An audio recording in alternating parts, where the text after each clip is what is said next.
Hello, and welcome to Hacking the Grepson. This week, it's just Mike.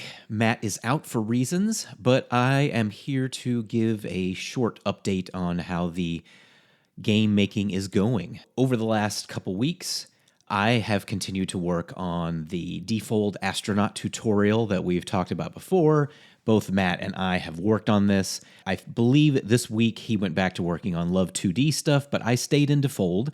And one of the major kind of accomplishments I would say I made this week is trying to take the tutorial and actually organize it into a bunch of directories and files and collections and game objects and other default specific things in a way that actually makes sense for a full game. And that's something that I've been kind of struggling with, I think mainly because the tutorials that default gives you are very, I don't want to say simplistic, but they are built for a specific foundation to just get the specific tutorial or, kind of genre of game that they're trying to teach you how it works going.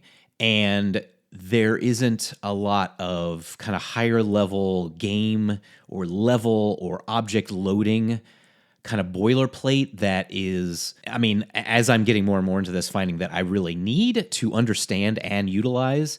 So the first thing I did was I watched a default beginner/intermediate tutorial, which, 90% of it was kind of general programming stuff that I already knew, but in the world of default, it was useful to look at. And also, one of the major things that you have to learn in default is message posting between different game objects, because everything is not in one file, not in one game object. You need them to be able to talk to each other when certain events happen. So it was helpful for that.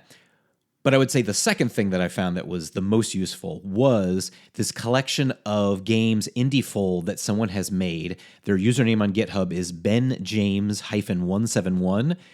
He just has, a couple dozen games made in default that I found off of some forum post somewhere.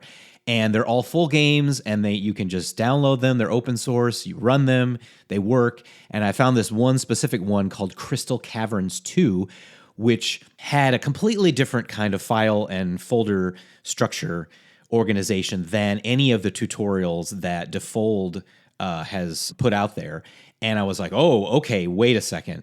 I need to completely rethink how I even make a game in default if I want to get to any kind of more advanced things besides showing a single level and a single object on the screen. So this was all started by, hey, I've got the astronaut tutorial. Both Matt and I have added things to it like destructible terrain and, gems that you can pick up and things that happen like a door to another level when you get enough gems. But I had no idea how to load another level, let alone how to trigger that next level. And just by looking at this Crystal Caverns 2 default repo from benjames-171, I was like, oh, there's a lot more into this that I need to handle. Like I need to have like a basic script that just handles state in the game, like whether you've just started it and you're at like the title screen, whether you've loaded the first level, whether you've loaded the next level, whether you have a game over or whether you've cleared the game. That kind of stuff is a little more high level, but is important if you want to make a game with any depth beyond a single screen. So I spent the last couple days just going through the astronaut tutorial and reconfiguring how it even loads anything. I still have to get to the point where it's loading like this level 1 collection of objects rather than just the game, object, which is just one object and loads everything in the game. Instead, I want to think about, okay, when I'm in a certain state of the game, whether I've just started, whether I've loaded a level, whether I've beaten a level, those are in default at least collections. And sometimes you have common collections where you always want to have the player, you always want to have a certain, factory that makes things like gems. But then each level has its own, say, like tile map, which with its own set of tiles in a specific way that level needs to function. And then, there might be different enemies on different levels. And so those go into a different collection, like a level collection. And you load both the common stuff and the level stuff. So yeah, I'm kind of going back to the bare skeleton of a defold project just so that I understand how to do some of these things so that I can make something more advanced.